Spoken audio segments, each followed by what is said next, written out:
All right, but we'll go ahead and get started. I'm going to try to keep this relatively short. Today we're reckoning on the calendar. We're reckoning it as the last day of the Feast of Unleavened Bread, and also that means that tomorrow, the first day of the week, would be the Feast of First Fruits. So I'm just going to kind of summarize kind of the timing of that and some things we're looking at. I was intending to do like a full blown teaching just on the Feast of First Fruits. I just My spirit led me in a different place this week, so I'm going to follow that. It'll be connected, but it'll be a little bit different direction. So up here, we have an Omer counter. It's pretty cool. What happens is in the scriptures in Leviticus 23, we see that on the day after the Sabbath, and there's a couple different ways to interpret that, like which Sabbath. The Jews conventionally on the Jewish calendar will start on the day after the first high Sabbath. And then because the high Sabbath rotates throughout the week, that means that 50 days later, Shavuot Pentecost will be on a different day of the week. Maybe some years it's on Tuesday, maybe it's on a Wednesday. If you go the day after the weekly Sabbath, like how we're reckoning it, then 50 days later is always on the first day of the week. It's always on a Sunday. And so we'll start counting that when the sun goes down tonight, going into tomorrow. We'll start counting the feast of the counting of the Omer leading up to the Feast of Weeks. Of course, historically, the Feast of First Fruits was the priests would go out and they would collect the first ripe sheaves of grain that came in that year. They would come in into the temple or the tabernacle and they would offer them before Yahweh. They would wave, and that was basically the starting gun for the harvest season. Once that happens, okay, everybody else can go out and harvest. And of course, when we get into thematically, which we can maybe elaborate on a little bit later there will be other teachings, like this as we get up to Pentecost. So this isn't the last relevant teaching we'll do in that vein, but there's all kinds of first fruits imagery when it comes to the Messiah. He's called the first fruits of the dead. Symbolically, he's the first fruits of the resurrection, and I think that's actually in the scriptures as well. So he's the first in a lot of way, but in Hebrew, and this is what I found out doing the first fruit study that I kind of sidetracked off of, like it has that first fruits. It has the context of chronology, so like the very first, like you're the first person in the food line, or it can mean first as in best, like the cream of the crop, your best offering. And the same word, depending on the context, can imply one or the other, or sometimes both. So Yahshua, in some cases, was the first chronologically. He was obviously the first to be resurrected the way he was, but he's also first in the actual quality level. So we'll do other teachings down the road that kind of elaborate on that more. But I wanted to talk today about the purpose of the Exodus. And what got me on this was we were watching Passover night. We were watching the Ten Commandments. It's a family tradition. Every single year we do it. We watched the whole thing with, Ann Baxter and Charlton Heston and Edward G. Robinson, Yul Brynner, who my wife just found out this year for the first time ever was Russian. He was a Russian. He was always in a hurry. And then, that whole thing. So every year. And every year we watch it, I'm always impressed with Cecil B. DeMille's narration.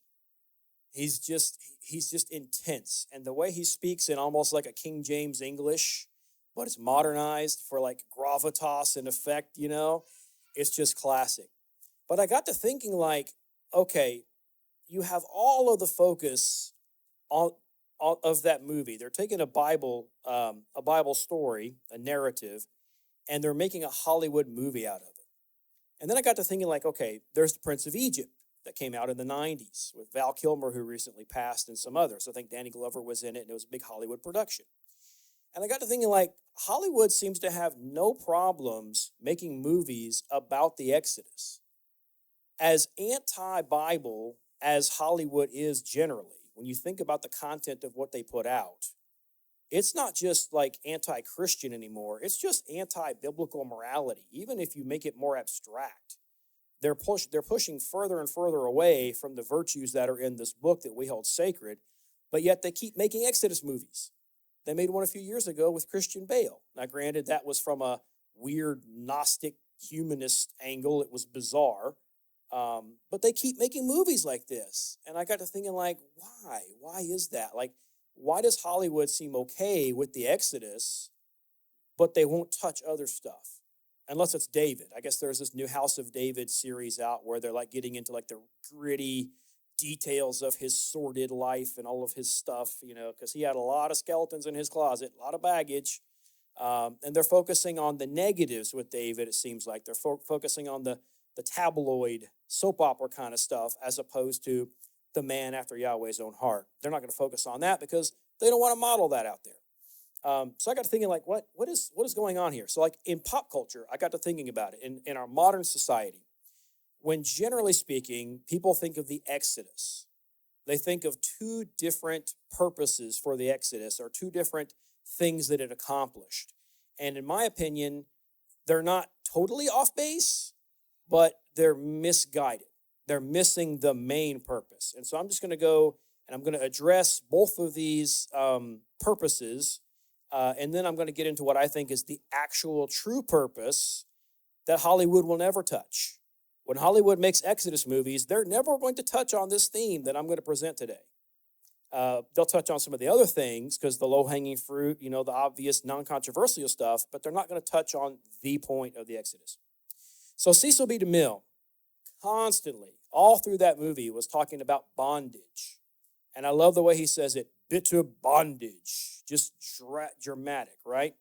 And if you've seen the movie, no spoilers. Well, there will be spoilers. I shouldn't say no spoilers. The whole thing is spoilers. If you haven't seen it by now, it's been out since, the 50s? Okay. But basically, Moses finds out that he is the descendant of Hebrews, Hebrew slaves. And so he goes out to live amongst his brothers and find out what that's like. He becomes a slave. He starts working in the brick pits. He starts learning. He becomes a man of mud, as Ann Baxter would call him. And he learns what it means to be a slave in that society. And he comes to appreciate the injusticeness of it, the wrongness of it. And he actually turns against Seti. And it gets to the point to where Seti asks him, when he's brought in front of him at the Seti Jubilee, would you rebel against me? Would you lead these slaves against me? And he says, no, I wouldn't. It would take a God to free these slaves. Which, spoiler alert, yeah. But he says, if I could, I would. And so that highlights the whole theme of that movie, at least from Hollywood's perspective, is the ills of slavery and this people being freed from slavery. So I'm going to say, no, that's not the point of the Exodus.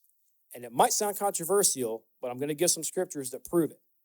So let's start off in Exodus 12. Of course, you have to start there. As I go through this, hopefully any kind of squirmishness that, because when I got to thinking about this, I got a little squirmish. Because it was like, okay, if I'm going to say these things, I have to be really careful how I say it so people clearly understand what I'm trying to say. Slavery is one of those things where I'm glad it was abolished. I'm glad we don't do slavery anymore. So I don't want anybody to get the wrong impression. But Exodus 12, we're going to start reading in verse 14. We're going to read through the end of the chapter. Exodus 12, verse 14. So I ever get there. Now, and this is relevant to the timing of today. Now this day will be a memorial to you, and you shall celebrate it as a feast to Yahweh. Throughout your generations, you are to celebrate it as a permanent ordinance. That's why we're doing it this year, because permanent means permanent. 7 days you shall eat unleavened bread, but on the first day you shall remove leaven from your houses. For whoever eats anything leavened from the first day until the seventh day, that person shall be cut off from Israel. On the first day you shall have a holy assembly, and another holy assembly on the seventh day, which is what we're doing today.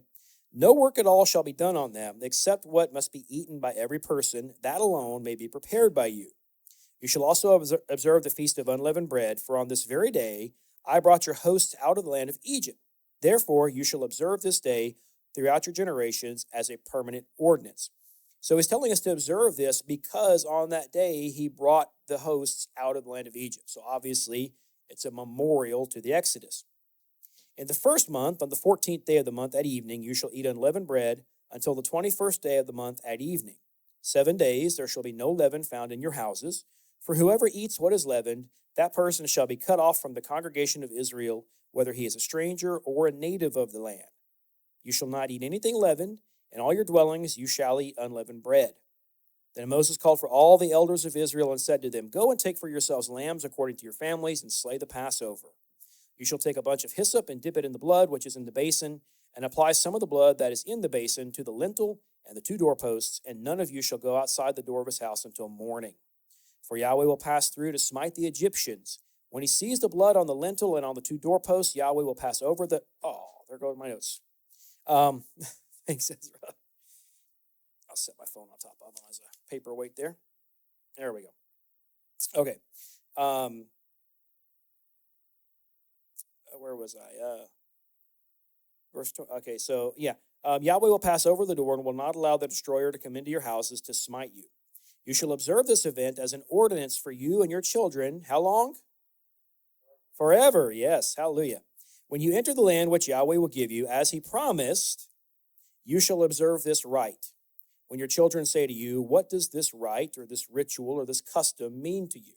You shall say, It is a Passover sacrifice to Yahweh, who passed over the houses of the sons of Israel in Egypt when he smote the Egyptians, but spared our homes. And the people bowed low and worshipped. Then the sons of Israel went and did so, just as Yahweh had commanded Moses and Aaron, so they did. It came about at midnight that Yahweh struck all the firstborn in the land of Egypt, from the firstborn of Pharaoh, who sat on his throne, to the firstborn of the captive who was in the dungeon, and all the firstborn of cattle. Pharaoh arose in the night, he and all his servants and all the Egyptians, and there was a great cry in Egypt, for there was no home where there was not someone dead. Then he called for Moses and Aaron at night and said, Rise up, get out from among my people, both you and the sons of Israel, and go, worship Yahweh as you have said. Take both your flocks and your herds, as you have said, and go and bless me also. The Egyptians urged the people, verse 33, to send them out of the land in haste, for they said, We'll all be dead. So the people took their dough before it was leavened, with their kneading bowls bound up in the clothes on their shoulders. Now the sons of Israel had done according to the word of Moses, for they had requested from the Egyptians articles of silver and articles of gold and clothing. Yahweh had given the people favor in the sight of the Egyptians, so that they let them have their request. Thus they plundered the Egyptians. Now the sons of Israel journeyed from Ramesses to Sukkot, about 600,000 men on foot, aside from children. A mixed multitude, this is going to be relevant later, also went up with them, along with flocks and herds, a very large number of livestock. They baked the dough, which they had brought from Egypt, out of Egypt, into cakes of unleavened bread, for it had not become leavened, since they were driven out of Egypt and could not delay, nor had they prepared any provisions for themselves. Now the time that the sons of Israel lived in Egypt was 430 years. And at the end of 430 years, to the very day, all the hosts of Yahweh went out from the land of Egypt. Verse 42. It is a night to be observed, or a night watch, a vigil, for Yahweh, for having brought them out from the land of Egypt. This night is for Yahweh to be observed by all the sons of Israel throughout their generations. Yahweh said to Moses and Aaron, This is the ordinance of Passover. No foreigner is to eat of it, but every man's slave, purchased with money, after you have circumcised him, then he may eat of it. A sojourner or a hired servant shall not eat of it. It is to be eaten in a single house. You are not to bring forth any of the flesh outside of the house, nor are you to break any bone of it. All the congregation of Israel are to celebrate this. But if a stranger sojourns with you and celebrates the Passover to Yahweh, let all his males be circumcised, then let him come near to celebrate it. He shall be like a native of the land. But no uncircumcised person may eat of it. The same law shall apply to the native as to the stranger who sojourns among you. Then all the sons of Israel did. They did just as Yahweh had commanded Moses and Aaron. And on that same day, Yahweh brought the sons of Israel out of the land of Egypt by their hosts. So back up here in verse 44, in regards to Passover, every man's slave purchased with money can keep the Passover after you've circumcised it. Now, I've heard people, when we get into this section of Scripture, starting here in verse 42, some people will apply this language to the very first Passover. Some will say, well, it's not talking about the first Passover, it's talking about every subsequent Passover. Either way, it's applying to people who were purchased with money. And there's a word, ebed, that we'll talk about here in a minute, that means like a slave or a servant. It's kind of used interchangeably depending on the context. And if you think about it, like the the boundary between servitude, like a servant or an employee, even in modern times, and a slave is really just kind of a sliding scale depending on how much freedom you have individually and how much control your employer or your boss has over you. So the more power comes into your boss's realm and out of your hands, the more you move into slave territory. And the more control you have over your own life and your own freedom, the more you're kind of towards the servant and less of a slave. But it's the same general idea. So here we have that brought up there, and it's not necessarily, there's really no negative language attached to it. Let's go to Deuteronomy 5.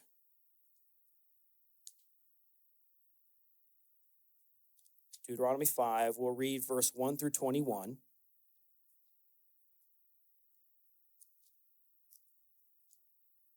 There are reasons why, I mentioned earlier, there are reasons why people have these ideas in the culture of what the Exodus means. They're not just pulling these ideas out of a vacuum. There are reasons how we got to these conclusions, and we're going to talk about that as we go. Deuteronomy 5, verse 1. Then Moses summoned all Israel and said to them, Hear, O Israel, the statutes and the ordinances which I'm speaking today in your hearing, that you may learn them and observe them carefully. Yahweh our Elohim made a covenant with us at Horeb. Yahweh did not make this covenant with our fathers, but with us, with all those of us alive here today. Yahweh spoke to you face to face at the mountain from the midst of the fire, while I was standing between Yahweh and you at that time, to declare to you the word of Yahweh. For you were afraid because of the fire and did not go up to the mountain. He said, I am Yahweh your Elohim, who brought you out of the land of Egypt, out of the house of slavery. Okay, out of the house of slavery. So they were in the house of slavery. He brought them out of the house of slavery. So I can understand why Cecil B. DeMille is thinking thematically, okay, this is about not being slaves anymore. This is about being free from slavery. I can understand his thought process. Where were we? Verse 7, You shall have no other Elohim before me. You shall not make for yourself an idol, or any likeness of what is in heaven above, or on the earth beneath, or in the water under the earth. You shall not worship them or serve them, for I, Yahweh your Elohim, am a jealous Elohim, visiting the iniquity of the fathers on the children, and on the third and fourth generations of those who hate me, but showing loving kindness to thousands, to those who love me and keep my commandments. You shall not take the name of Yahweh your Elohim in vain, for Yahweh will not leave him unpunished who takes his name in vain, or brings it to nothing. Observe the Sabbath day to keep it holy, as Yahweh your Elohim commanded you. 6 days you shall labor and do all your work. But on the seventh day is a Sabbath of Yahweh your Elohim. In it you shall not do any work. You or your son or your daughter or your male servant or your female servant or your ox or your donkey or any of your cattle or your sojourner who stays with you, so that your male servant and your female servant may rest as well as you. It's that same word we read earlier for when you buy a slave, they have to be circumcised to eat Passover. You shall remember that you were a slave. You were a slave, which means you're not anymore, in the land of Egypt. And Yahweh your Elohim brought you out of there by a mighty hand and by an outstretched arm. Therefore, Yahweh your Elohim commanded you to observe the Sabbath day. I'm going to keep on reading because I just want to round it out. Honor your father and your mother as Yahweh your Elohim has commanded you, that your days may be prolonged and that it may go well with you in the land which Yahweh your Elohim gives you. You shall not murder. You shall not commit adultery. You shall not steal. You shall not bear false witness against your neighbor. You shall not covet your neighbor's wife, and you shall not desire your neighbor's house, his field, or his male servant, or his female servant, his ox, or his donkey, or anything that belongs to your neighbor. And so, here in the Ten Commandments here, we have this clear idea that Yahweh brought them out of the house of slavery. They're no longer slaves like they were in Egypt, and it's a good thing. But if we keep going, we've also got your male and female servants are supposed to keep the Sabbath with you. So if the point of the Exodus was to eliminate slavery completely, why do we still have this language going on after? Let's keep reading. I'll make a point here in just a minute. Exodus 21. We'll get past the squeamishness here in just a second. I'm feeling a little squeamish saying it, but we'll get to the punchline. Exodus 21, we'll read verse 1 through 11. Now, this is after the Exodus. This is after they enter into covenant. This is not while they were in Egypt. If a slain person is found, is that where I wanted? Yeah, 1 through 11. If a slain person is found lying in the open country in the land which Yahweh your Elohim gives you to possess, and it is not known who has struck him, is that right? No, am I in the right place? No, I'm in Deuteronomy. Oh, I was like, that's not right. Exodus 20. All right.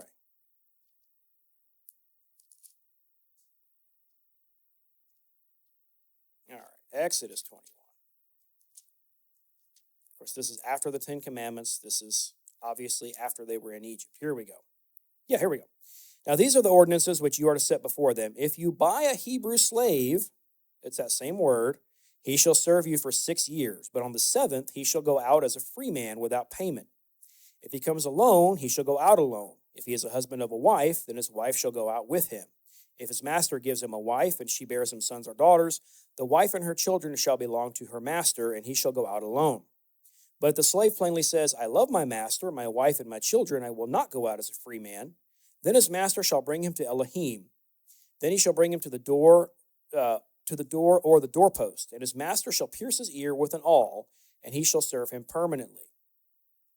If a man sells his daughter as a female slave, she is not to go free as the male slaves do. If she is displeasing in the eyes of her master who has designated her for himself, then he shall let her be redeemed. He does not have authority to sell her to a foreign people because of his unfairness to her. If he designates her for his son, he shall deal with her according to the custom of daughters. Or if he takes to himself another woman, he may not reduce her food, her clothing, or her rights. If he will not do these 3 things for her, then she shall go out for nothing without payment of money. So this is after the Exodus. This is after Mount Sinai. And we have provisions here for having servants. And it's this same word that gets translated as slaves or servants or bondservants, depending on the context. So if Cecil B. DeMille is right, and the whole point of the Exodus was to Abraham Lincoln abolish slavery for all of Yahweh's people, then why do we have things like this after that moment in time? So if we just think about it, I'll just go ahead and touch on the word here, ebed.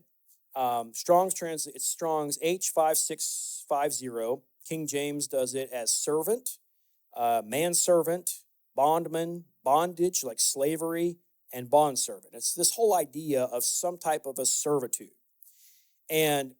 But if you think, like, we've been in post-industrial revolution times for so long, it's really hard for us to get our minds around what it would be like to have existed back then.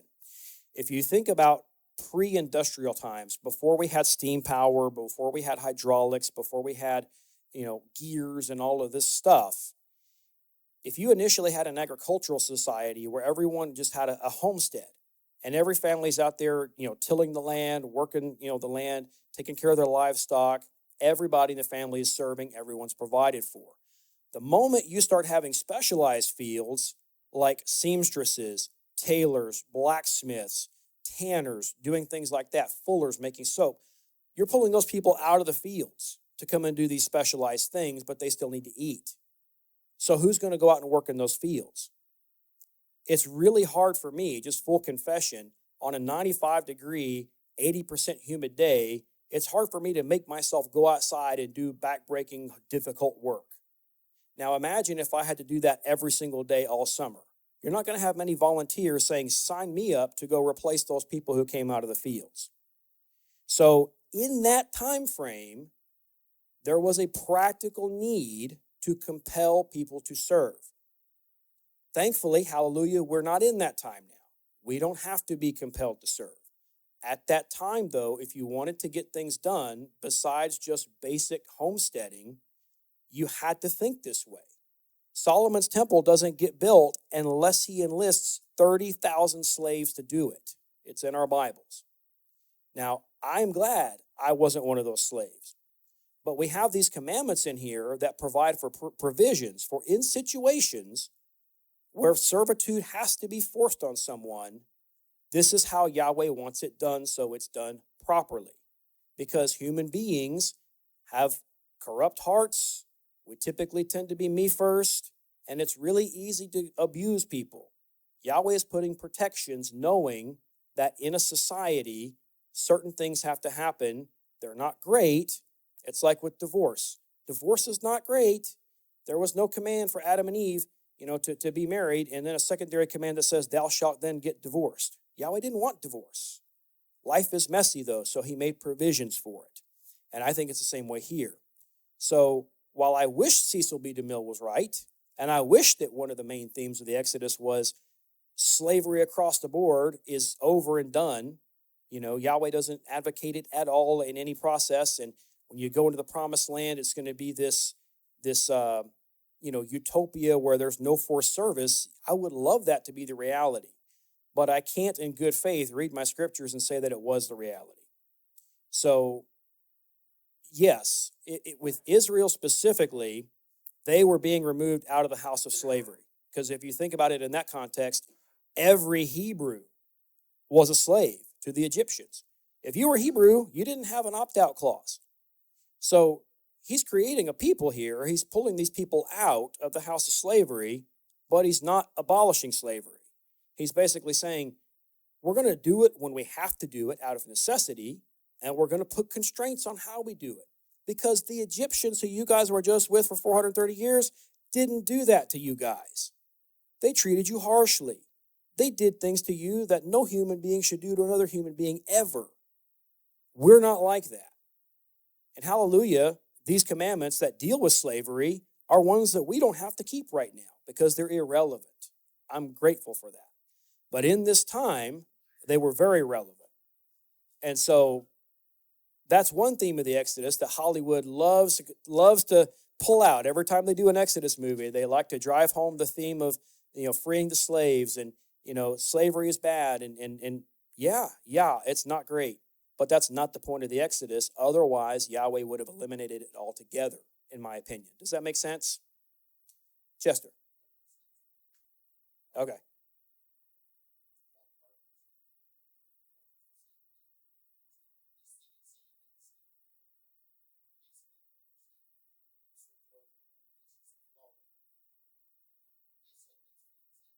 Yeah. I mean, my mom's told me stories about when she was a kid going out and picking cotton in the fields, like till her hands are bloody. Somebody has to do the work. Yeah. Stuff has to be done. When you start building buildings, it's hard work, and finding a volunteer pool of people to do hard work the way we are, it's difficult. So Yahweh puts provisions, you 6 years, and then you have to set that person free. Now, here's the thing. If you are righteous and if you are just and you apply equal weights and measures, why would that person want to leave? Because you're reflecting our Father. We're supposed to be servants in his kingdom, right? It's a kingdom of servants. And so if we stray from that and take on servants ourselves, but we don't reflect the Father's heart in how we deal with that, we might as well be Egyptians. We might as well be Baca the master builder.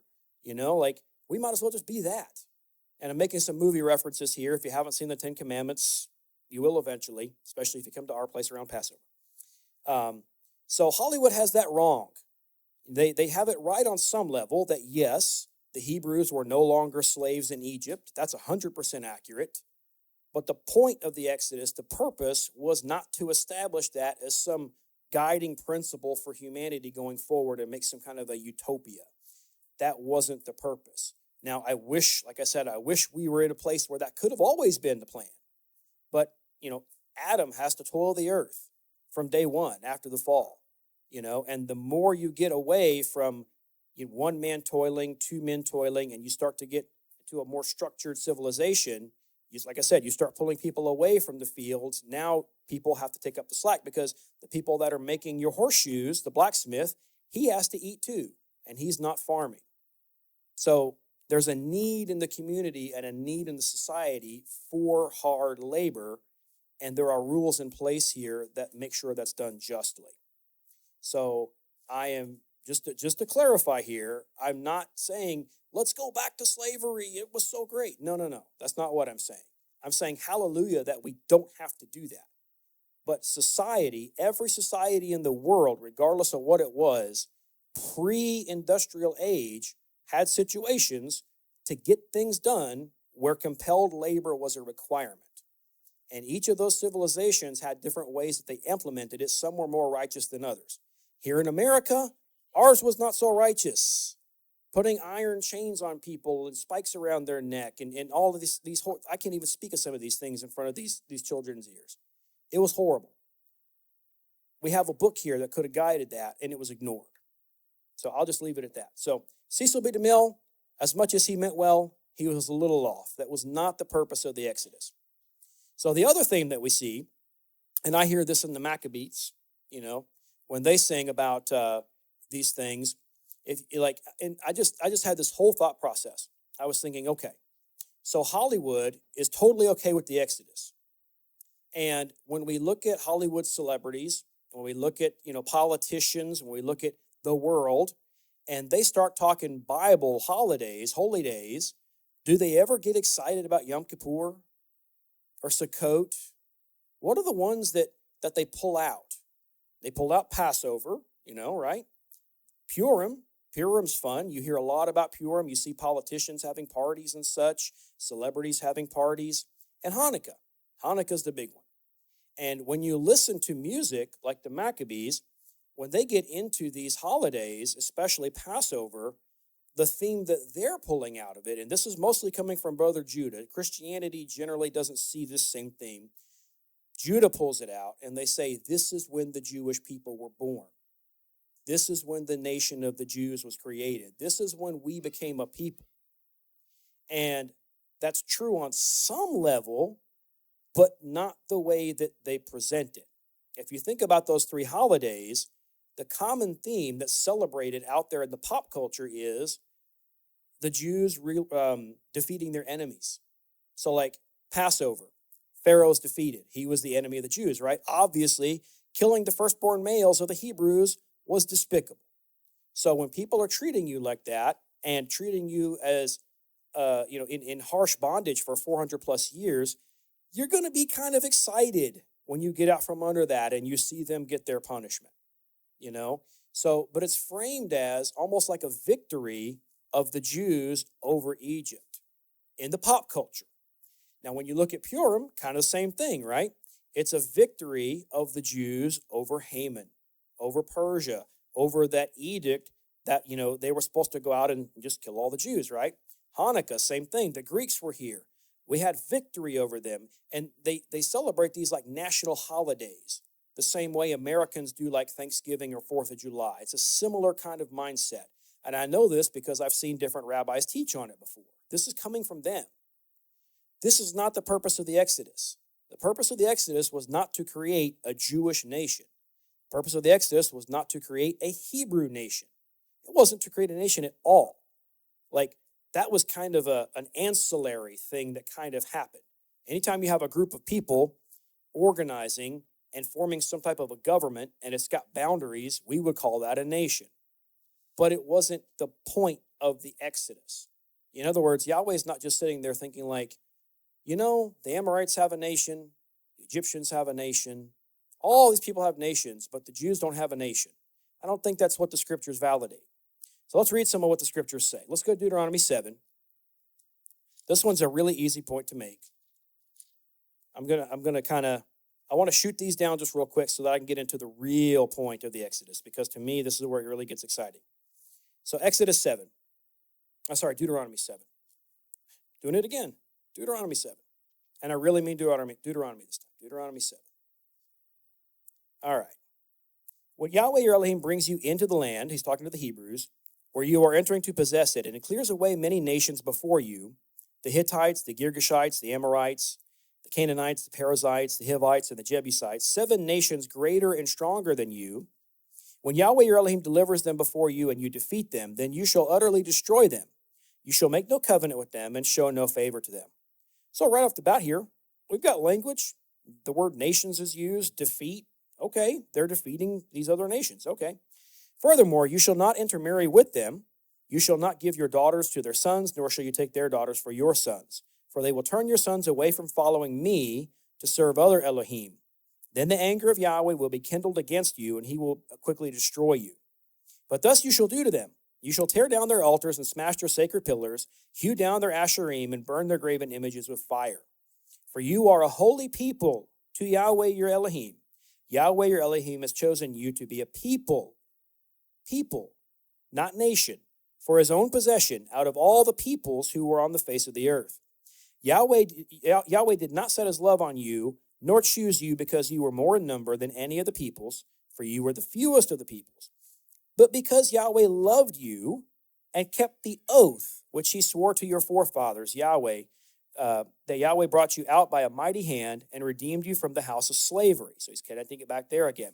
From the hand of Pharaoh, king of Egypt. Know therefore that Yahweh your Elohim, he is Elohim, the faithful Elohim, who keeps his covenant and his loving kindness to 1,000th generation with those who love him and keep his commandments, but repays those who hate him to their faces, to destroy them. He will not delay with him who hates him. He will repay him to his face. Therefore, you shall keep the commandment and the statutes and the judgments which I am commanding you today to do them. Then it shall come about, because you listen to these judgments and keep and do them, that Yahweh your Elohim will keep with you his covenant and his loving kindness which he swore to your forefathers. He will love you and bless you and multiply you. He will also bless the fruit of your womb and the fruit of your ground, your grain and your new wine and your oil, the increase of your herd and the young of your flock, and the land which he swore to your forefathers to give you. You shall be blessed above all peoples. There will be no male or female barren among you or among your cattle. Yahweh will remove all the sickness, and he will not put on you any of the harmful diseases of Egypt which you have known, but he will lay them on all who hate you. You shall consume all the peoples whom Yahweh your Elohim will deliver to you. Your eyes shall not pity them, nor shall you serve their Elohim, for that would be a snare to you. If you say in your heart, these nations are greater than I, how can I dispossess them? You shall not be afraid of them. You shall well remember what Yahweh your Elohim did to Pharaoh, to all of Egypt. The great trials which your eyes saw, and the signs and the wonders and the mighty hand, and the outstretched arm by which Yahweh your Elohim brought you out. So shall Yahweh your Elohim do to all the peoples of whom you are afraid. Moreover, Yahweh your Elohim will send the hornet against them, until those who are left and hide themselves from you perish. You shall not dread them, for Yahweh your Elohim is in your midst, a great and awesome Elohim. Yahweh your Elohim will clear away these nations before you little by little. You will not be able to put an end to them quickly, for the wild beasts would grow too numerous for you. But Yahweh your Elohim will deliver them before you, and will throw them into great confusion until they are destroyed. He will deliver their kings into your hands, so that you will make their name perish from under heaven. No man will be able to stand before you until you have destroyed them. The graven images of their Elohim you are to burn with fire. You shall not covet the silver or the gold that is on them, nor take it for yourselves, or you will be snared by it, for it's an abomination to Yahweh your Elohim. You shall not bring an abomination into your house, and like it come under the ban. You shall utterly detest it, and you shall utterly abhor it, for it is something banned. So he's making it plain here. Yes, he is bringing them out. Yes, he is destroying other nations. Yes, he is dispossessing those nations. But why is he doing it? He's doing it because of a promise. He's doing it because of a covenant. He's not looking at these people and saying, you know what? You guys deserve me to do this. You guys have earned the right to be your own nation. It has nothing to do with that. And he's plainly not telling them, take up arms, military strategy, and do all of these things, and go out and do these political things. No, the whole thing is about the hand of Yahweh, and he keeps taking it back to the Exodus for a reason. If it was something that could be done militarily, like in today's politics, the whole idea is, and this is exactly what he told Israel not to do, making treaties, making covenants with other nations, making military strategy with other nations, buying weapons and buying arms and all these things. And it's like, by our hand, we're going to do these things. By our hand, we're going to deliver ourselves. We're going to defeat the nations around us, meaning Israel today in modern times. And he makes it clear here that, like, that's kind of not how it operates. If Yahweh is not doing things supernaturally, then it's just humans fighting, is the way I look at it. War has been a thing forever. And I just want to make a quick point here. We don't have to go back and read it, but in the Exodus, the main reason I know that this whole point of the Exodus was not to birth a Jewish or even a Hebrew nation, even if I count all the tribes in, that wasn't the point. How do I know that? Because who came out with the flesh and blood Israelites? What's that? Did you say Dathan? Oh, the nations. Yeah, the nations, the mixed multitude. Dathan came too. Yeah. But yeah, the nations came. Non-Israelites came. And when we follow the Exodus account, they left during the Exodus. They followed them through the wilderness. And you've got this guy named Caleb. Caleb, the best we can tell from the scriptures, was not a biological Israelite. He was a Gentile. He was reckoned under Judah.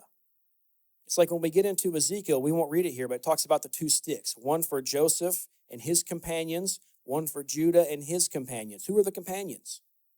Caleb was a companion of the stick of Judah. He wasn't a biological Jew, meaning from the tribe of Judah, but he was reckoned among them. He was counted with them. So right from the get-go, it was never about Hebrew nation, Jewish nation. It was always about a people following Yahweh. Because the whole point, as we're going to show here, is coming back to Abraham and that covenant. Why? Was Abraham's DNA factored in with his choosing? Did Yahweh look at him and say, wow, you've got the most pure DNA ever, man. This is great. I'm going to choose you. No, it was his faith. And we know from Paul in Galatians and elsewhere that the true descendants of Abraham are by faith. And if you've got the DNA to go along with it, great. But that's not the deciding factor. So let's, I'm gonna make a point here real quick. Let's go back to Genesis. We're gonna see a theme. I'm gonna reveal a theme here just real quick. I'll try to make this not too long. Genesis 19. We're gonna read verse 27 through 29. Genesis 19, 27 through 29. This is Sodom and Gomorrah. This is Lot. Now, there's a reason why we have different words for Exodus and migration. My way of thinking, if I look at the first Exodus under Moses, they were in bondage. They could not escape under their own capacity. Like it was beyond them to escape. If they could have just said, let's get out of here, guys. Let's go find someplace better. That's migration. People migrate all the time. They move from California to Texas, and there's a whole thing there, but like they're migrating, right? So that's not what we're talking about when we talk about Exodus. Exodus has a whole different thing. Genesis 19, 27. Let me find it real quick. Nope. Thought I had it marked. Abraham arose early in the morning. This is after Sodom and Gomorrah had been done. He arose early in the morning, and he went to the place where he had stood before Yahweh. And he looked down toward Sodom and Gomorrah and toward all the land of the valley. He saw, and behold, the smoke of the land ascended like the smoke of a furnace. Thus it came about, when Elohim destroyed the cities of the valley, that Elohim remembered Abraham, and he sent Lot out of the midst of the overthrow when he overthrew the cities in which Lot lived. So the reason he saved Lot was for Abraham. Now, here's a pop quiz. How many people came to visit Lot? 2. How many people came to visit Israel? Who went before Pharaoh? 2. This is a pattern. When we deal with Exodus, Yahweh sends a pair. Yahweh sends 2. This is how I've learned to recognize it. When I see 2 people going in and I see a quick getting out of Dodge, I know that's Yahweh doing something. That's an Exodus. So we see with Lot here, he was like Sodom and Gomorrah were about to be annihilated and judged just the same way that Egypt would later. And these 2 messengers, you can look at Aaron and Moses as messengers, came and said, it's time to go. And they set things in motion to get them out, and they set things in motion to bring the house down around them. So to me, this is huge. And if you look at the timing, with here, this is springtime. This is around the time of Passover. We don't know if it was exactly Passover, but it was around the time. So Lot is getting out around Passover, 2 witnesses coming and doing it and say, let's get out of here. Moses and Aaron, exactly on Passover, doing the same kind of thing. Let's go over to Exodus chapter 6. Sure. We're going to get there. Yep, mind reader. Exodus 6. Let's read verse 1 through 9. Remember, we're talking about the purpose of Exodus. And I don't have as the title purpose of the Exodus. Why is there Exodus to begin with? What's the point of any Exodus? What's the point of Lot's Exodus? What's the point of Moses' Exodus? What's the point of the 2 witnesses' Exodus? So Exodus 6, let's read verse 1 through 9. Then Yahweh said to Moses, now you shall see what I will do to Pharaoh. For under compulsion he will let them go, and under compulsion he will drive them out of his land. Elohim spoke further to Moses and said to him, I am Yahweh, and I appeared to Abraham, Isaac, and Jacob as Elohim Almighty, or I think it's actually El Elyon, but by my name Yahweh I did not make myself known to them. I also established my covenant with them to give them the land of Canaan, the land in which they sojourn. Furthermore, I have heard the groaning of the sons of Israel, because the Egyptians are holding them in bondage, and I have remembered my covenant. Okay, how far was I going? 9. Say therefore to the sons of Israel, I am Yahweh, and I will bring you out from under the burdens of the Egyptians, and I will deliver you from their bondage. I will also redeem you with an outstretched arm and with great judgments. Then I will take you for my people, and I will be your Elohim, and you will know that I am Yahweh, your Elohim, who brought you out from under the burdens of the Egyptians. I will bring you to the land which I swore to give you to Abraham, Isaac, and Jacob, and I will give it to you for a possession. I am Yahweh. So Moses spoke thus to the sons of Israel, but they did not listen to Moses on account of their despondency and cruel bondage. So he makes it clear here that yes, I am going to bring you out from under the bondage of the Egyptians. Yeah, it's going to happen. Hallelujah. But that's not the point. That's a secondary point. He has a covenant to fulfill, an oath he made to Abraham, Isaac, and Jacob. That's the primary driver of the Exodus. He wasn't like looking down and saying like, okay, I hear Cecil B. DeMille talking about how bad, bondage is, and I saw the movie. I know that, this isn't good. I need to do something. That's not how it was. The covenant came first. All the other reasons that we can attach to it are secondary or tertiary, valid, but not primary. So let's go to Jeremiah 16. So we've addressed an Exodus involving Lot under Abraham, again connecting to Abraham. We just read that the Exodus under Moses and Aaron was connected back to Abraham. Let's go to Jeremiah 16. I can never get there. Isaiah, Jeremiah, Ezekiel. And I'm going to read the whole chapter. It's not that long. The word of Yahweh also came to me, saying, you shall not take a wife for yourself, nor have sons or daughters in this place. For thus says Yahweh concerning the sons and daughters born in this place, and concerning their mothers who bear them, and their fathers who beget them in this land. They will die of deadly diseases. They will not be lamented or buried. They will be as dung on the surface of the ground, and come to an end by sword and famine. And their carcasses will become food for the birds and the sky and for the beasts of the earth. I'm hoping that's not our fate. How terrible that Israel allowed their spiritual condition to lead to this physical condition. May it never be for us. For thus says Yahweh, do not enter a house of mourning, or go to lament or to console them, for I have withdrawn my peace from this people, declares Yahweh, my loving kindness and compassion. So I think in modern times, like politically, why do we assume, like I hear Glenn Beck talk periodically about how we have to support nations, regardless of what they're doing. And I am going to get a little political here. Every nation does bad things. Every nation is run by human beings in a fallen state. Are we obligated to support what a nation does when it crosses the boundary from righteousness into iniquity? I don't think so, because we see in our scriptures here, our forefathers Israel doing that repeatedly. They don't get a free pass. So why do we assume that in modern times anybody else will get a free pass? And I think that this is why the Exodus is so key, is because if we look at the actual purpose of the Exodus, it moves us past these things that can be interpreted politically. The Bible should not be interpreted politically, but yet we have people doing it all the time. It's just almost natural in our politically charged society where everything has to be this binary left-right thing. We have to put our faith in there somewhere. No, we don't. Why can't our faith transcend it? Why can't our faith go above and beyond, left and right, donkeys and elephants? We should be able to do that. Where was I? Verse 6. Wasn't it verse 6? Yeah. Both great men and small will die in this land. They will not be buried. They will not be lamented, nor will anyone gash himself or shave his head for them, which they shouldn't be doing anyway. We're commanded not to do that for the dead. Here they were. Men will not break bread in mourning for them, to comfort anyone for the dead, nor give them a cup of consolation to drink for anyone's father or mother. Moreover, you shall not go into a house of feasting to sit with them to eat and drink.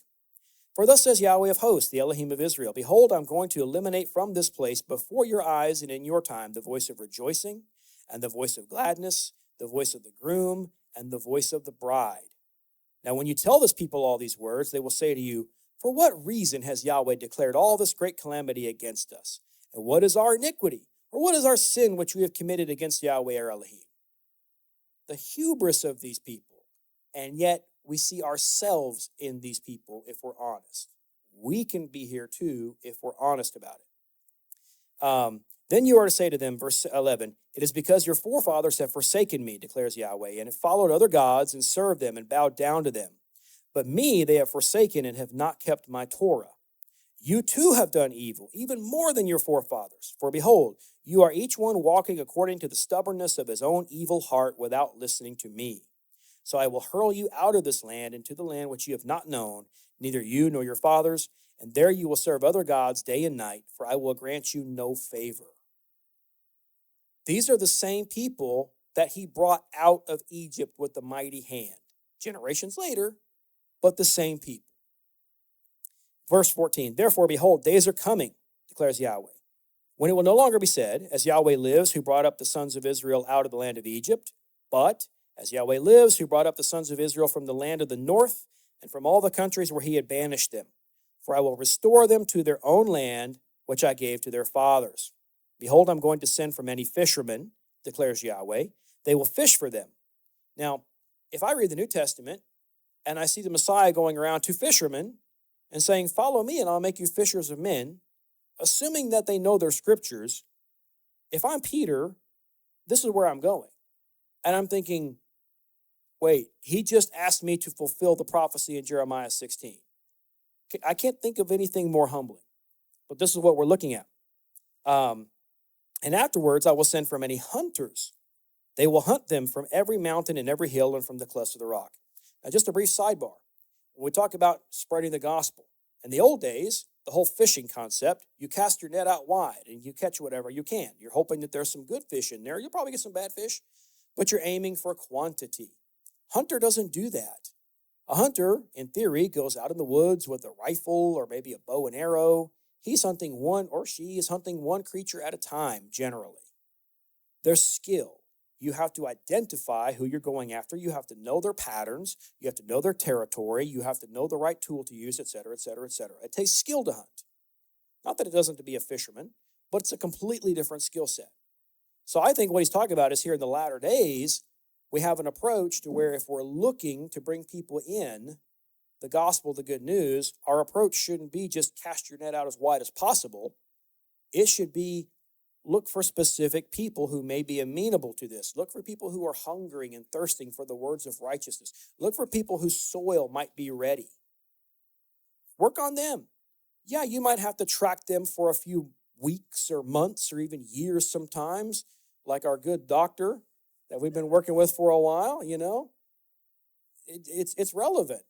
You know, like when you hunt, you have to invest time and you get one animal out of it per hunt. So I think this is where he's going with here. But let's keep reading. Let's finish out the chapter just real quick. Verse 17, for my eyes are on all their ways.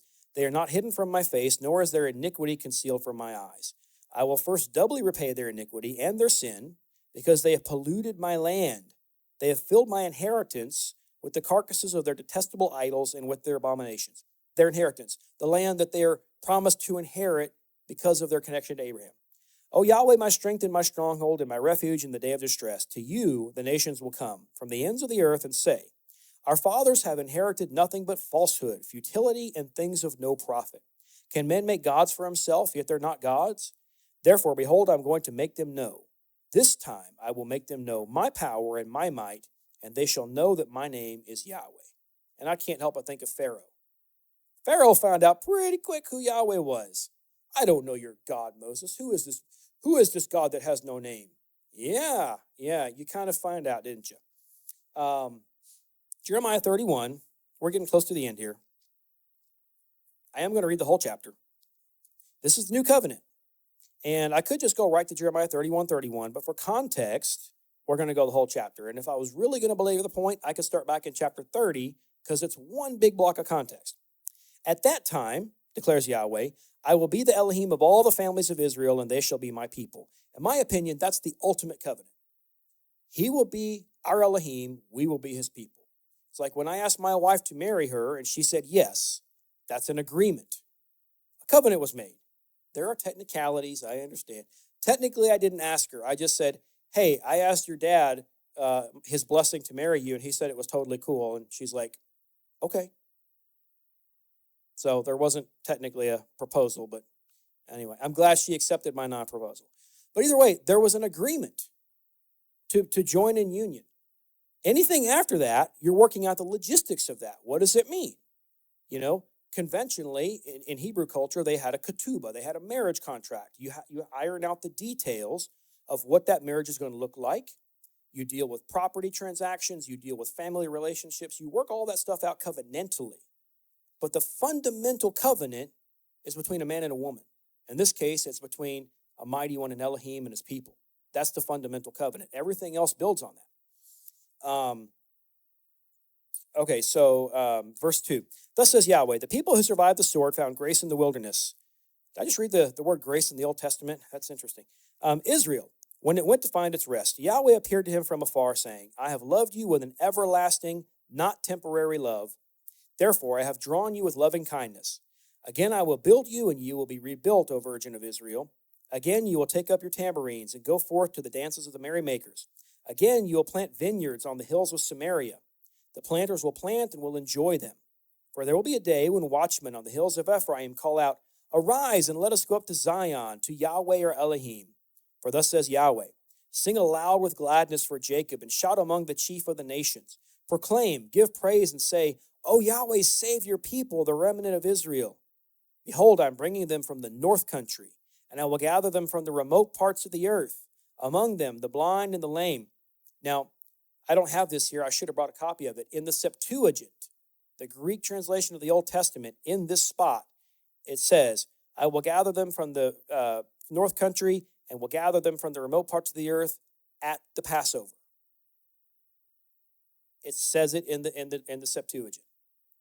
He specifically marks Passover as the time he is going to do this. How interesting.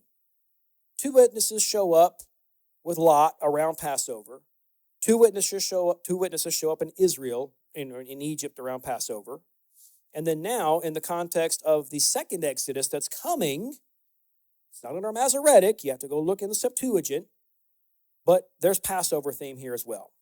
Why am I not shocked? What's that? Exactly. Yep. And when you learn to see those patterns, like stuff just starts to jump out with you. Like the two witnesses thing. When I saw that one, it's like, ooh, you can't unsee that one. Okay, so the woman and child and she who is in labor with child together, a great company, they will return here. Talking about the land of Israel, the promised land. Verse 9, with weeping they will come, and by supplication I will lead them. I will make them walk by streams of waters on a straight path in which they will not stumble. For I am a father to Israel, and Ephraim is my firstborn. Hear the word of Yahweh, O nations, and declare in the coastlands afar off. Say, he who scattered Israel will gather him, and keep him as a shepherd keeps his flock. For Yahweh has ransomed Jacob and redeemed him from the hand of one who was stronger than he. Does that sound familiar? Exodus language. Then they will come and shout for joy on the height of Zion, and they will be radiant over the bounty of Yahweh, over the grain and the new wine and the oil, and over the young of the flock and the herd, and their life will be like a watered garden, and they will never languish again. Then the virgin will rejoice in the dance, and the young men and the old together, for I will turn their mourning into joy, and will comfort them and give them joy for their sorrow. I will fill the soul of the priests with abundance, and my people will be satisfied with my goodness, declares Yahweh. Thus says Yahweh, a voice is heard in Ramah, lamentation and bitter weeping. Rachel is weeping for her children. She refuses to be comforted for her children because they are no more. Thus says Yahweh. Restrain your voice from weeping and your eyes from tears, for your works will be rewarded, declares Yahweh. They will return from the land of the enemy. There is hope for your future, declares Yahweh, and your children will return to their own territory. I have surely heard Ephraim grieving. You have chastised me, and I was chastised like an untrained calf. Bring me back that I may be restored. This is the prodigal son, as far as I'm concerned. For you are Yahweh my Elohim. For after I turned back, I repented, and after I was instructed, I smote on my thigh. I was ashamed and also humiliated because I bore the reproach of my youth. I like to tell the kids, knowing that they're my kids and I love them, kids do dumb things. Kids are stupid. It's just a fact. It's not that their brains are, it's an experience. It's a learning. Yeah, relative to a mature adult, a child is dumb. It's just how it is. I was dumb as a child. I'm fully comfortable admitting it. I might have been dumber than most. I don't know. Maybe still am. But that's the thing. Israel, spiritually, has always been like an immature child. And it's my opinion that in these last days, the Father is equipping us with tools. He's encouraging us to learn new habits and break cycles. You know, one of the things with immature people is they keep making the same mistakes because they're incapable of learning from them. At some point, you have to start learning from your mistakes and not repeating them. I like to think that we're in a time where that's starting to happen. Where was I? Lost my place. 19, thank you. For after I turned back, I repented, and after I was instructed, I smote on my thigh. I was ashamed and also humiliated because I bore the reproach of my youth. Is Ephraim my dear son? Is he a delightful child? Indeed, as often as I have spoken against him, I certainly still remember him. Therefore, my heart yearns for him. I will surely have mercy on him, declares Yahweh. Set up for yourselves road marks. Place for yourselves guideposts. Direct your mind to the highway, the way by which you went. So you're going back the way you came. Return, O Virgin of Israel. Return to these your cities. How long will you go here and there, O faithless daughter? For Yahweh has created a new thing in the earth. A woman will encompass a man. Thus says Yahweh of hosts, the Elohim of Israel. Once again, they will speak this word in the land of Judah and in its cities when I restore their fortunes. Yahweh bless you, O abode of righteousness, O holy hill. Judah and all its cities will dwell together in it. The farmer and they who go about with flocks. For I satisfy the weary ones and refresh everyone who languishes. At this I awoke and looked, and my sleep was pleasant to me. Now, we tend to forget all that stuff, except for the part about Rachel weeping for her children, because that's quoted in Matthew. But we go right to this part here, and we forget sometimes that all of that Exodus language that we just read about, being gathered from the remote places, from the north country, and all this being restored, is in the same context of what we're about to read here. Behold, days are coming, declares Yahweh, when I will sow the house of Israel and the house of Judah with the seed of man and with the seed of beast. And that area has had man and beast that are non-Israel planted over there for quite a while. It's reality. It's part of what drives some of the conflict in our world right now. As I have watched over them to pluck up, to break down, to overthrow, to destroy, and to bring disaster, so I will watch over them to build and to plant, declares Yahweh. Those days they will not say again, the fathers have eaten sour grapes, and the children's teeth are set on edge. Everyone will die for his own iniquity. Each man who eats the sour grapes, his teeth will be set on edge. The old days are coming, declares Yahweh, when I will make a new covenant with the house of Israel and with the house of Judah. Not like the covenant which I made with their fathers in the day that I took them by the hand to bring them out of the land of Egypt, my covenant which they broke, although I was a husband to them, declares Yahweh. This is the covenant I will make with the house of Israel after those days, declares Yahweh. I will put my law within them, and on their heart I will write it, and I will be their Elohim. They will be my people. That same basic covenant again. They will not teach again, each man his neighbor and each man his brother, saying, Know Yahweh, for they will all know me, from the least of them to the greatest of them, declares Yahweh. For I will forgive their iniquity, and their sin I will remember no more. I'll just go ahead and stop right there just to kind of move it along. But the idea here is that new covenant, because we have the Abrahamic covenant. The Christian church likes to break it down into ages and dispensations, right? I was taught the patriarchal age, from Adam up to Moses, and then the age of law from Moses up to the church, and the age of church from Calvary or Acts 2 or however you want to reckon it afterwards. Well, we've got these themes in all three contexts, going back to Abraham, going back to Moses, and then now in the New Covenant context. Deuteronomy 30, we'll read a little bit from there, and then we'll close out in Revelation. Deuteronomy 30 is probably my favorite chapter in the whole Bible. Couple things. it reveals a prophecy that I believe we are currently living. And I have text, black and white text that I can point to people and say, hey, pastor, the law's not too hard. What you talking about? The law's too hard. Moses, I can point my finger and say, look at Moses. Okay? I'm being silly, but it's here. It's right in the Bible. And we still have seminary graduates insisting that the whole reason Yahweh gave us the Torah was to show that it was too hard for us to keep. Did Moses not get the memo? Like, did he not read Galatians? I don't know. Okay, so Deuteronomy 30. So it shall come about when all these things have come upon you, the blessing and the curse, which I have set before you, some of those we read earlier, you will call them to mind in all the nations where Yahweh your Elohim has banished you. And you return to Yahweh your Elohim and obey him with all your heart and soul according to all that I command you today, you and your sons or your children. Then Yahweh your Elohim will restore you from captivity, which is really just another way of saying exile. He's not talking about jail. He's not talking about you're sitting in Alcatraz rotting or down in El Salvador. He's talking about captivity. You've been banished from the promised land. Now we're going to rectify that. If you're outcast or at the ends of the earth, let me back up. Yahweh your Elohim will restore you from captivity and have compassion on you and will gather you again from all the peoples where Yahweh your Elohim has scattered you. If you're outcast or at the ends of the earth, from there Yahweh your Elohim will gather you, and from there he will bring you back. Yahweh your Elohim will bring you into the land which your fathers possessed. You shall possess it, and he will prosper you and multiply you more than your fathers. Moreover, Yahweh your Elohim will circumcise your heart and the heart of your descendants to love Yahweh your Elohim with all your heart and with all your soul, Deuteronomy 6, so that you may live. He's talking to a people who are already alive. He's going to use some life and death language, talking to people who are already alive and who are going to die. So let's think about what he's talking about here.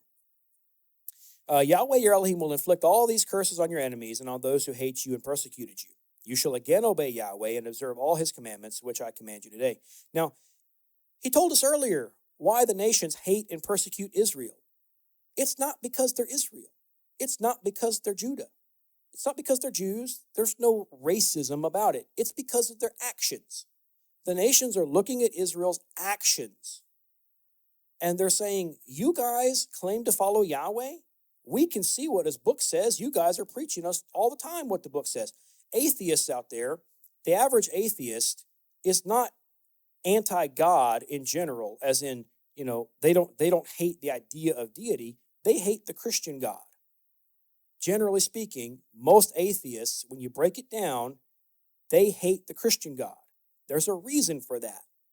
A lot of them were raised Christian. They know what the book says about how we're supposed to love our neighbors, how we're supposed to treat each other, and they see the people that are banging this book and thumping people with it doing the opposite.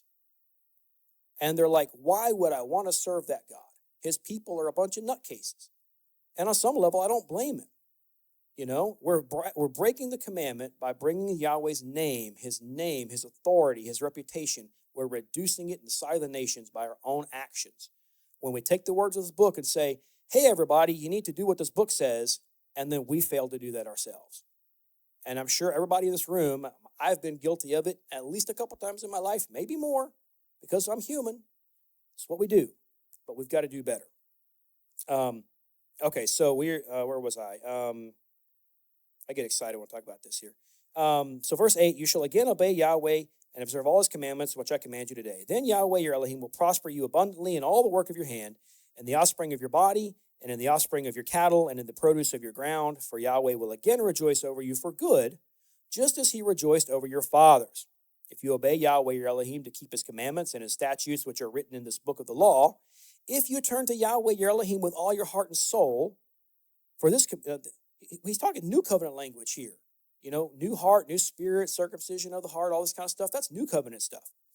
So if you obey Yahweh your Elohim to keep his commandment and his statutes, which are written in this book of the law, if you return to Yahweh your Elohim with all your heart and soul, for this commandment which I command you today is not too difficult for you, nor is it out of reach.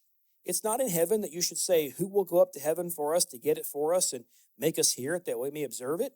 Nor is it beyond the sea that you should say, who will cross the sea for us to get it for us and make us hear it that we may observe it?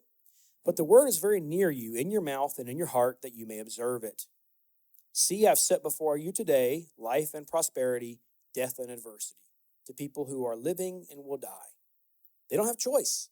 They didn't have a choice in being alive. They don't have a choice in dying. The only choice they have in dying is potentially choosing the moment of their death if they decide to do that on their own. But death is coming anyway. So he's not talking physical here. He can't be. And that I command you today to love Yahweh your Elohim, to walk in his ways and to keep his commandments and his statutes and his judgments, that you may live and multiply. You can do that physically. And that Yahweh your Elohim may bless you in the land where you are entering to possess it. But if your heart turns away and you will not obey, but are drawn away and worship other Elohim and serve them, I declare to you today that you will surely perish. You will not prolong your days in the land where you're crossing the Jordan to enter and possess it. I call heaven and earth to witness against you today that I have set before you life and death, the blessing and the curse. So choose life in order that you may live, you and your descendants, by loving Yahweh your Elohim, by obeying his voice, and by holding fast to him. For this is your life and the length of your days, that you may live in the land which Yahweh swore to your fathers, to Abraham, Isaac, and Jacob to give them.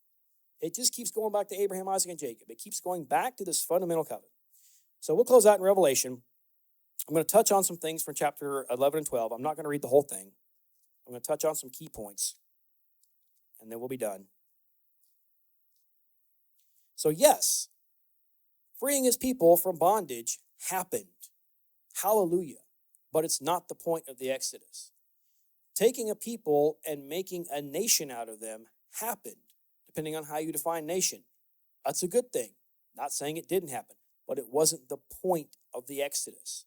These are things that happened as a result of Yahweh moving his creation around as a master builder, or whatever you want to call him, this very intelligent being, as Joe would call him, making these moves. These are things that are consequences of him moving things from point A to point B.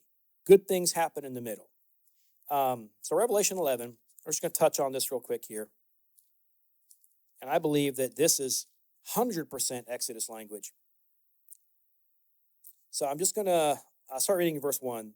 There was given to me a measuring rod like a staff, and someone said, "Get up and measure the temple of Elohim and the altar and those who worship in it.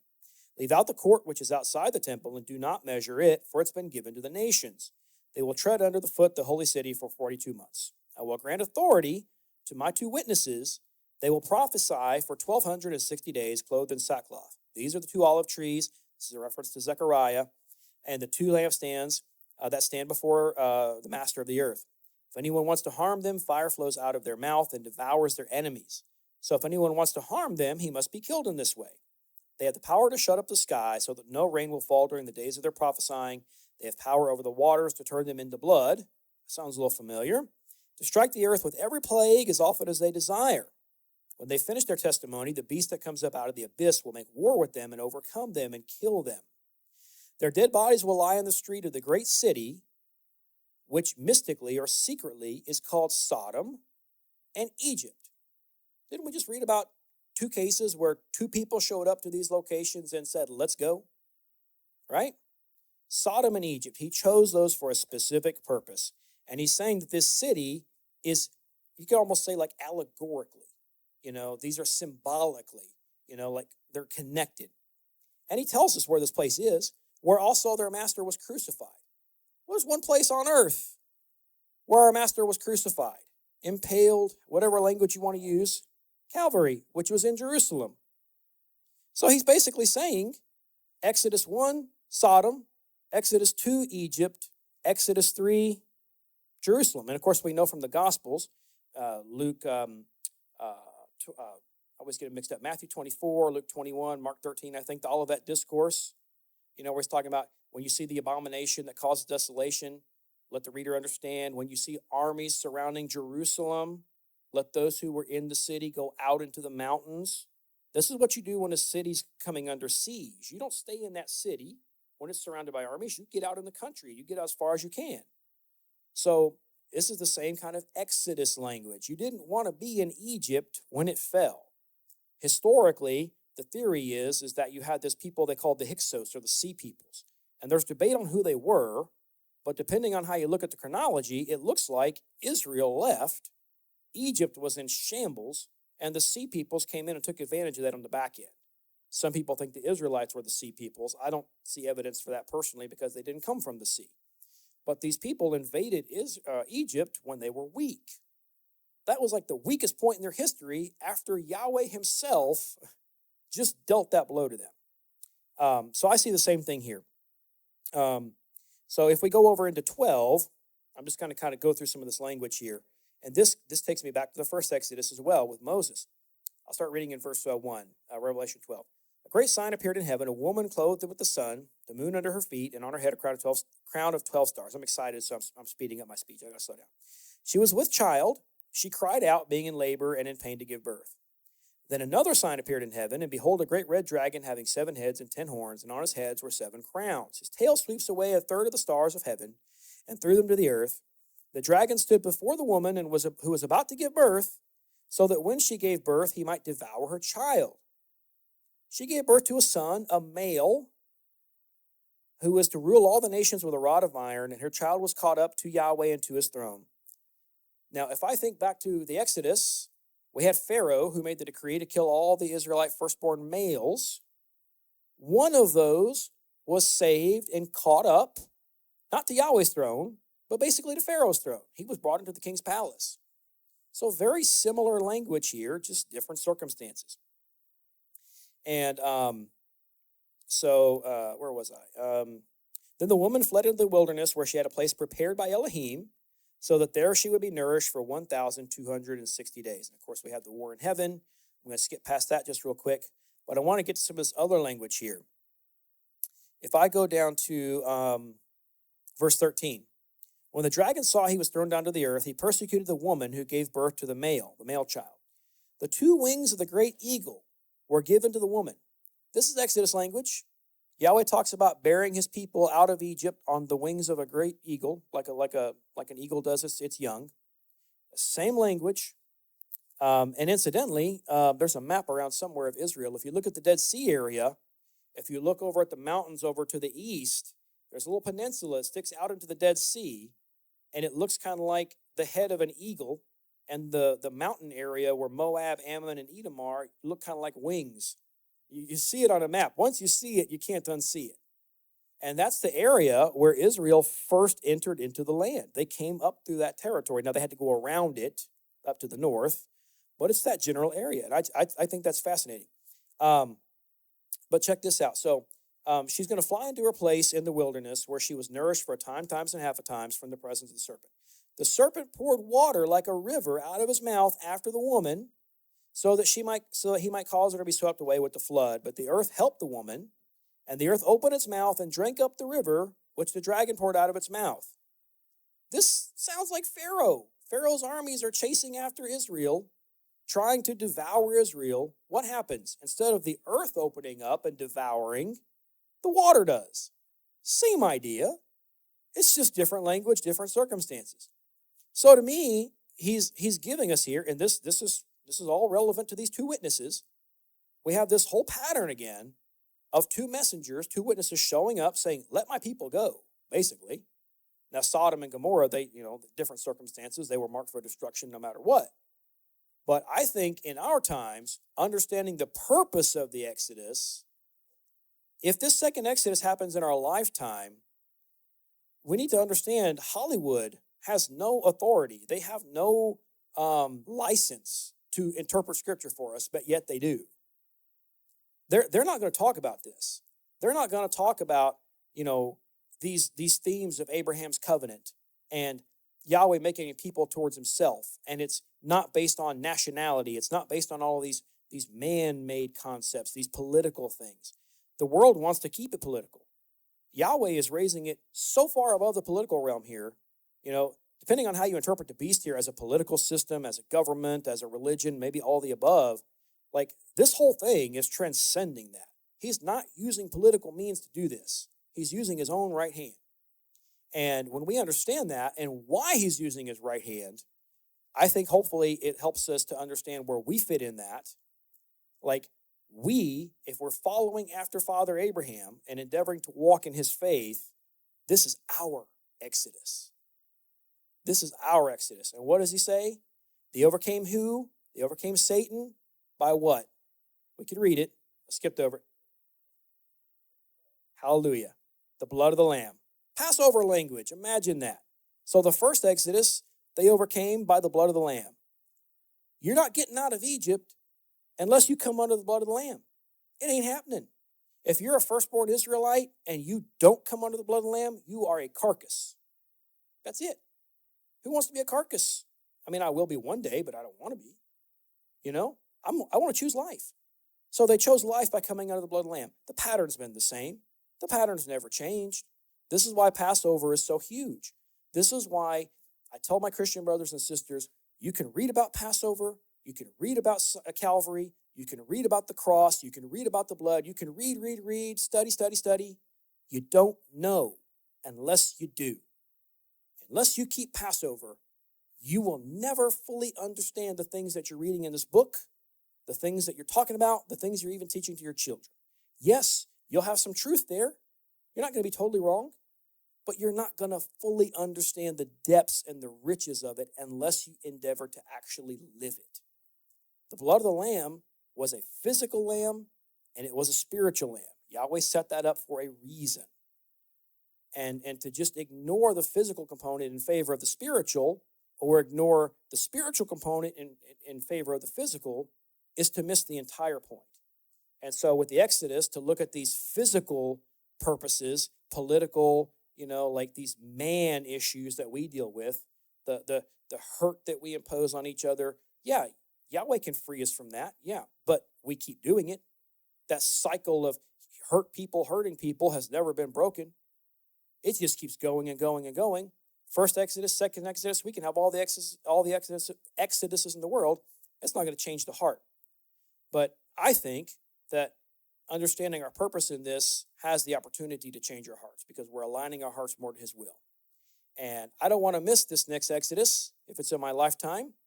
And I want to be counted as one who is under the blood of the Lamb when it all goes down. Because I know that that's where Abraham dwells ultimately. That's the Father's house. And that's where I want to be. I'm hoping that's where you guys want to be. I don't necessarily want to be in, like, if you think about, I mentioned earlier with the national aspect of it, with a few exceptions, generally speaking, modern day rabbis will talk about, okay, what's the purpose? Like in Christianity, the purpose is, well, you get eternal life. Nobody really asks, okay, well, then what? I have eternal life, then what? What am I doing for eternity? What's the purpose of eternal life? I don't hear people preach on that. On the Jewish side, what's the purpose? Because they're rejecting Calvary, they're rejecting all the things that Christianity talks about. What's their purpose? Mashiach's going to come and do what? Have a Jewish nation? And that Jewish nation is going to rule the world? This is what they preach. Like, what's the purpose of that? More men ruling over other men? That's been working out great, hasn't it? And a lot of them frame the Mashiach as a man.